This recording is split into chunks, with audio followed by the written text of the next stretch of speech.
Imagine being so mentally untouchable that no insult, no setback, no chaos could shake your peace, where people try to provoke you and fail, where your silence speaks louder than their noise, where your calm is your greatest form of power. This isn't a fantasy, it's a skill, a discipline, a Buddhist way of living. Today you're going to discover a mindset that frees you from overreacting, overthinking, and over-explaining. You'll learn how to protect your energy, detach from chaos, and respond to life with clarity and control. The world may never stop testing you, but you'll stop being affected by it. 1. Not everything deserves your energy. In life, not every battle is worth fighting. Not every comment deserves a response, and not every person is meant to be understood, defended against, or explained to. Buddhism teaches us a profound truth. Your mental, emotional, and spiritual energy is sacred. It's your life force, and wasting it on things that don't matter only pulls you further from your path. Think of your energy like water in a vessel. If you keep pouring it into meaningless arguments, toxic people, or worries about things outside your control, soon there will be nothing left for the things that truly matter: your growth, your peace, your purpose. Gossip, it's noise, grudges. They poison your heart, constantly checking who said what about you. That's an emotional trap. These things weigh you down like invisible rocks in your backpack, making every step in your journey heavier than it needs to be. Before you give your attention or reaction to something, pause and ask, is this worth my peace? Will this help me grow, or will it drain me? Is this aligned with who I want to become? When you start asking these questions, you begin to choose your battles with clarity and intention. You no longer get pulled into every drama or every distraction. Instead, you rise above them. Buddhism isn't about being cold or detached from life. It's about being wise with your energy. It's knowing when to engage and when to walk away without guilt. When you learn to protect your peace like a treasure, you'll notice something powerful. The less you react to nonsense, the more powerful you become. Choose calm over chaos. Choose peace over proving your point. Choose progress over pettiness, because not everything deserves your energy. And when you finally accept that, you'll step into a whole new level of freedom. 2. The power of internal validation. One of the greatest sources of anxiety in our lives is the constant craving for approval from others. We want to be liked, we want to be praised, we want to be seen as successful, intelligent, kind, attractive. But in Buddhism, we are reminded of a liberating truth. Real peace comes not from how the world sees you, but from how you see yourself. When your sense of worth is tied to external opinions, you become like a leaf in the wind, blown in every direction depending on what people say or think about you. One compliment lifts you up, one criticism tears you down. You are no longer living for yourself. You're performing for an audience that's constantly changing. But internal validation is different. It's quiet. It doesn't shout or demand recognition.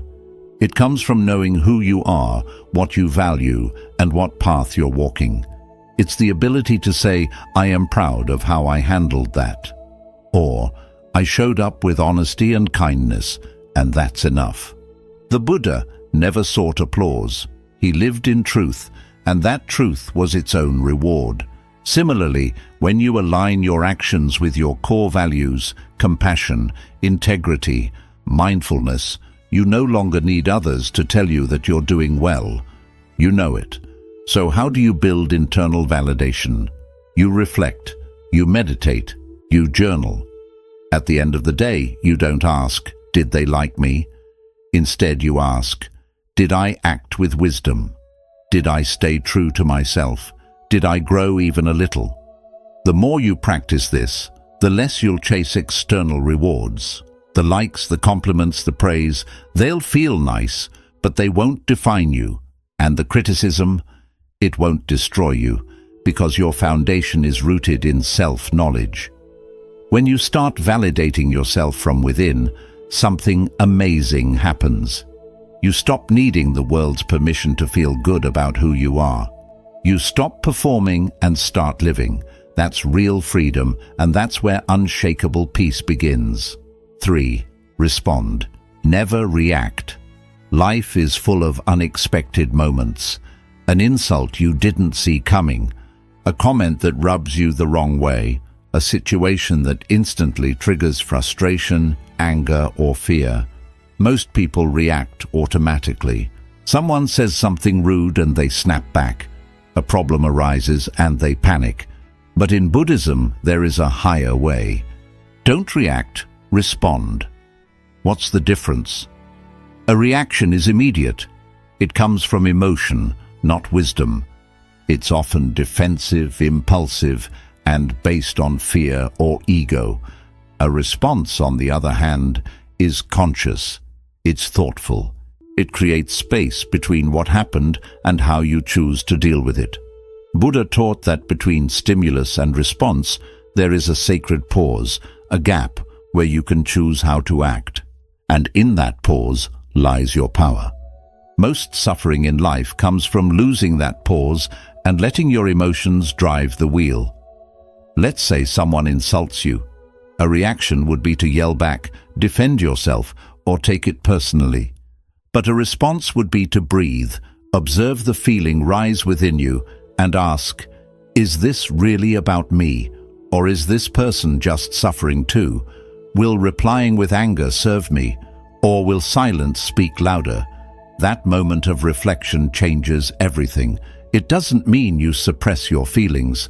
It means you observe them without becoming them. You don't let your emotions hijack your mind. Training yourself to respond rather than react takes practice. It begins with mindfulness. Every time you feel triggered, just take one breath. One conscious breath creates enough space to anchor your awareness. That pause is where you remember your values, your peace, your purpose. From there, you can respond in a way that protects your inner calm and honors your higher self. The truth is, most situations don't need your reaction. They need your stillness. Your ability to stay calm when others lose their control is a form of wisdom. And that wisdom can de-escalate tension, preserve your energy, and maintain your dignity. When you master this principle, you'll stop being a puppet pulled by emotions. You'll become the one who leads the moment, not the one dragged by it. So the next time life throws a trigger your way, don't just react. Pause, breathe, respond with clarity, not chaos. And in that space, you'll find peace the world can't take away. 4th, let go of the need to be understood. One of the deepest sources of suffering for many people is the desire to be fully understood by others. You want people to know your heart. You want them to see your intentions, your pain, your reasons.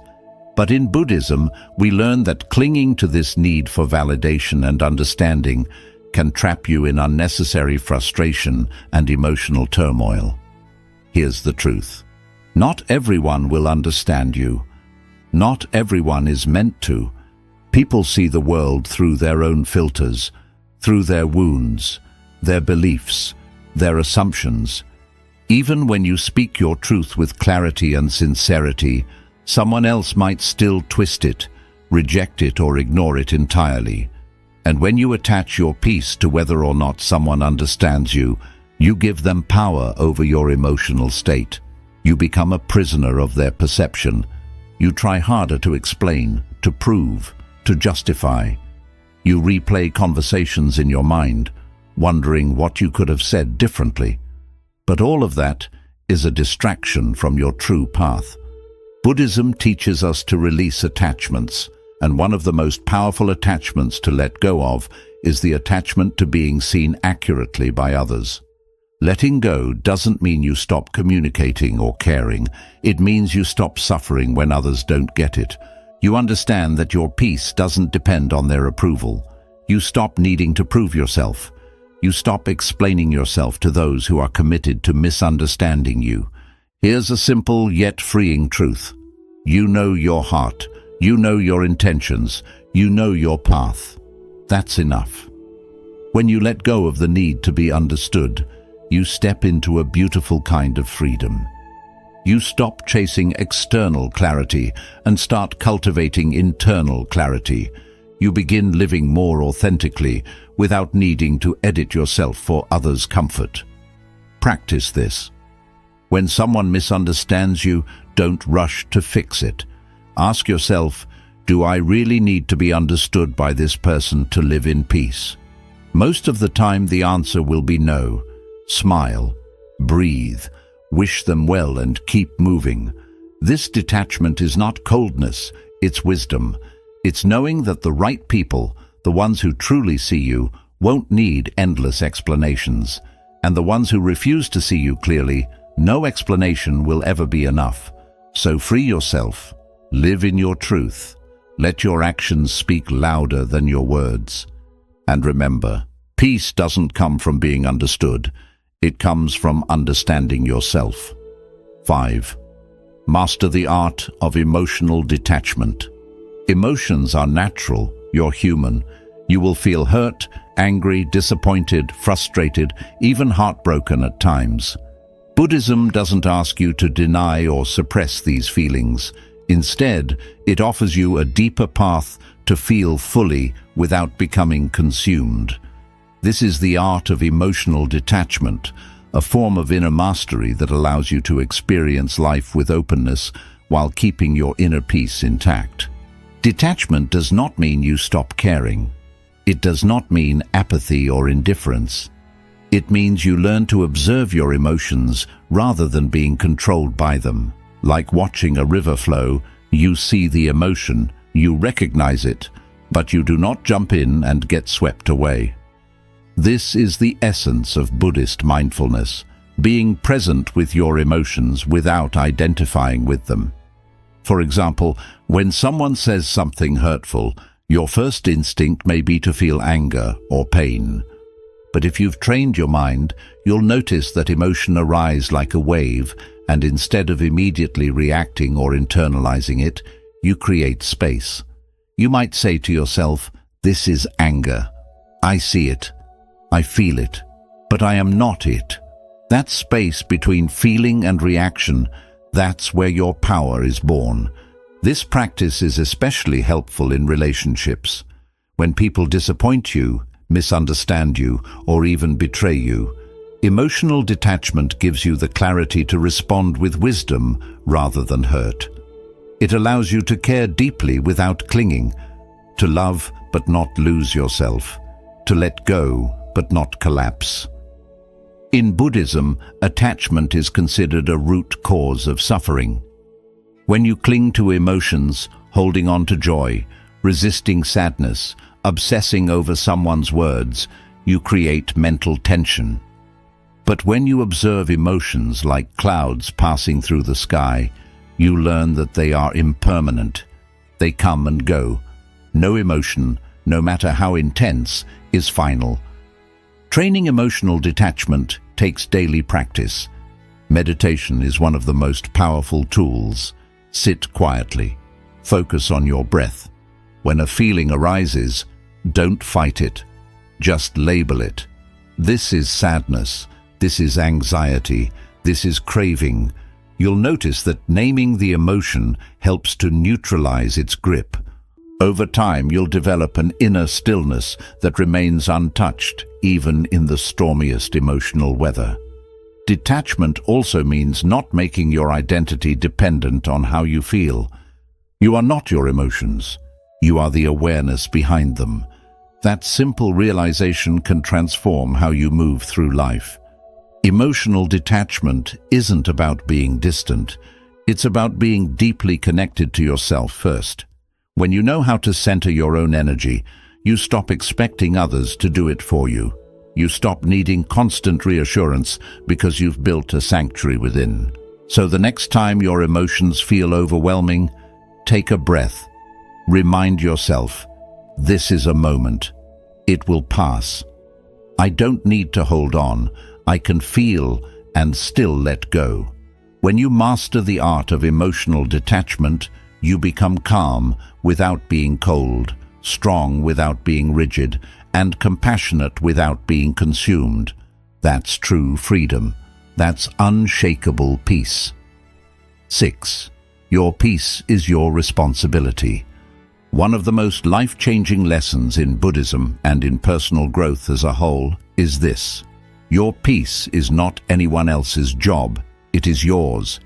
This may seem simple, but it's incredibly powerful because for most of our lives, we've been conditioned to believe the opposite.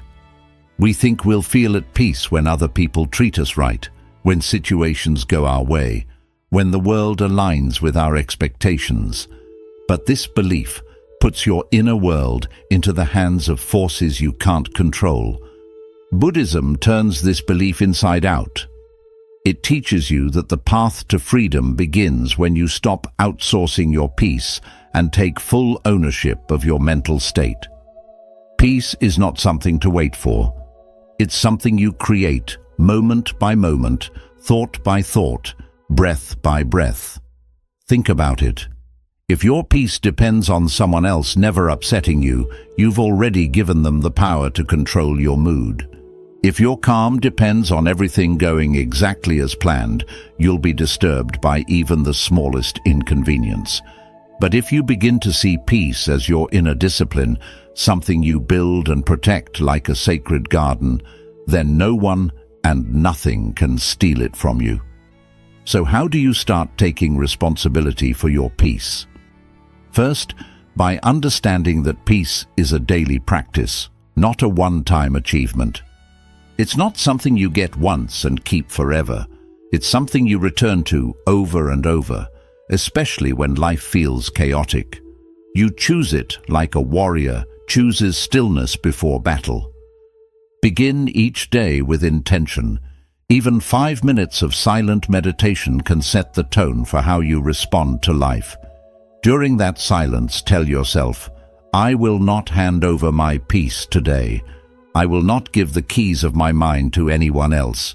This quiet commitment becomes your anchor. Second, protect your mental environment. Just like you wouldn't let someone throw trash into your home, don't let toxic conversations, unnecessary drama, or negative news pollute your inner space. Learn to say no without guilt. Learn to step back when something disturbs your equilibrium. This isn't avoidance, it's wisdom. It's you saying, my peace matters more than this momentary distraction. Third, take full accountability for your emotional reactions. When you feel irritated, hurt, or angry, don't look for someone to blame. Instead ask, what is this reaction trying to teach me? Where am I still holding on to pain or expectation? This is radical ownership. It's not easy, but it's where true strength lies, because once you stop blaming others for your emotional state, you reclaim the power to shift it. Remember, even the Buddha was surrounded by chaos, insults, and betrayal, but he remained centered, not because the world around him was peaceful, but because he had trained his mind to be peaceful within. This doesn't mean you become passive or indifferent. It means you become intentional. You act from a place of calm clarity instead of emotional chaos. You speak from love, not from ego. You protect your energy not to isolate yourself, but to stay aligned with your purpose. When you truly accept that your peace is your responsibility, you stop waiting for others to apologize, to change, or to understand you. You stop needing the world to bend for your comfort. Instead, you rise above circumstances by mastering your inner world. You become the calm in the storm, the one who brings light even in darkness. And the best part? Peace is contagious. When you embody it, others feel it. Your energy becomes a sanctuary, not just for you, but for everyone who enters your presence. But it all starts with a decision. I choose peace, and I take full responsibility for keeping it. That's not just maturity, that's mastery.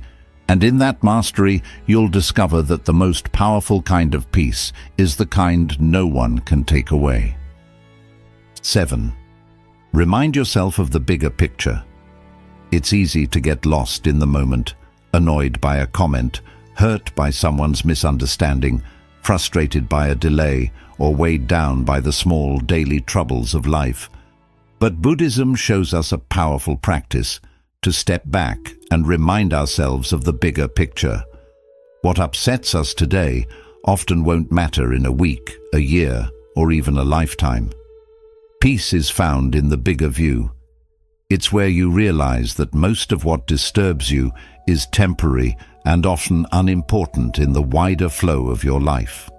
When you learn to shift your focus from small details to the larger truth, from the surface to the soul, you stop giving power to the trivial and start living with deeper calm and clarity. Picture yourself looking at a single thread in a huge tapestry. If you only see that one thread, even a tiny flaw can appear enormous. But when you step back and see the full design, you realize that one small flaw doesn't take away the beauty of the whole. Life works in the same way. When someone says something that offends you, ask yourself, will this really matter 5 years from now? Is it worth disturbing my peace? Most times the answer will humble you. The feeling will fade. The burden will lighten. In Buddhism, death and impermanence are often used as reminders to bring our focus back. This isn't to frighten you. It's to remind you of what truly matters. The Buddha once said, "Among all footprints, the elephant's is the greatest, and among all meditations, reflection on death is the greatest." Why? Because when you truly see that life is short and uncertain, you stop wasting energy on what doesn't support your growth, your peace, or your purpose. Instead, you begin asking deeper questions. What am I here to do? How can I show more compassion in this moment?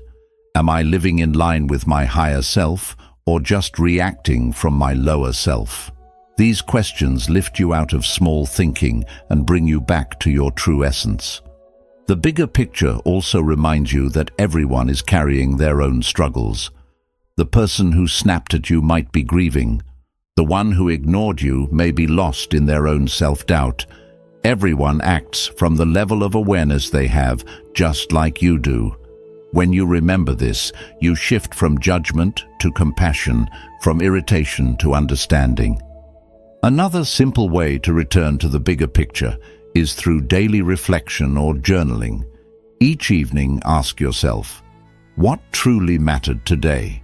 What did I give too much emotional weight to? What will I choose to carry into tomorrow? And what will I let go of? This practice trains your mind to filter out the noise and focus on what matters. It makes you more mindful, more steady, and less reactive. When you remind yourself of the bigger picture, you also become more present. That may sound like a contradiction, but it isn't. You stop worrying about what's next or what already went wrong, and instead live this moment with clarity and purpose, knowing it has its place in the larger journey of your life. The ultimate bigger picture in Buddhism is awakening, freedom from suffering through wisdom, compassion, and mindfulness. That's the real goal, not winning arguments, not proving yourself right, not getting even, but becoming so free within that nothing outside can disturb your peace. So when you feel upset, frustrated, or out of balance, pause, take a breath, and remind yourself, this is just one page in my story, not the entire book. Recenter, reconnect with your path, and move forward with the peace that comes only from seeing beyond the moment. Because when you live with the bigger picture in mind, you stop stressing over the small things and start becoming someone who views life through the eyes of wisdom, not through hurt. That's when you're truly unbothered. That's when you rise. In a world filled with noise, chaos, and constant emotional triggers, staying unbothered is not a passive act. It's a conscious practice, and Buddhism shows us a way not to escape life, but to rise above its storms with grace and clarity. You've now discovered 7 powerful principles to guard your energy like a sacred flame, to find validation within, to respond instead of react, to let go of the need for others to fully understand you, to practice emotional detachment, to take complete responsibility for your peace, and to always keep the bigger picture in mind. These are not just ideas, they are daily practices, small shifts in your mind, your breath, and your focus. At first, they may feel unfamiliar, but with time, they become a natural part of who you are. And the more you walk this path, the more your peace becomes unshakable, not because the world has changed, but because you have. So take these teachings and apply them slowly, with patience. Let them sink in until they become part of your inner language. And remember, the most powerful person in any room is not the loudest or the strongest, but the one who stays calm while everything else is in chaos. May you walk with wisdom, live in peace, and let nothing disturb your inner stillness.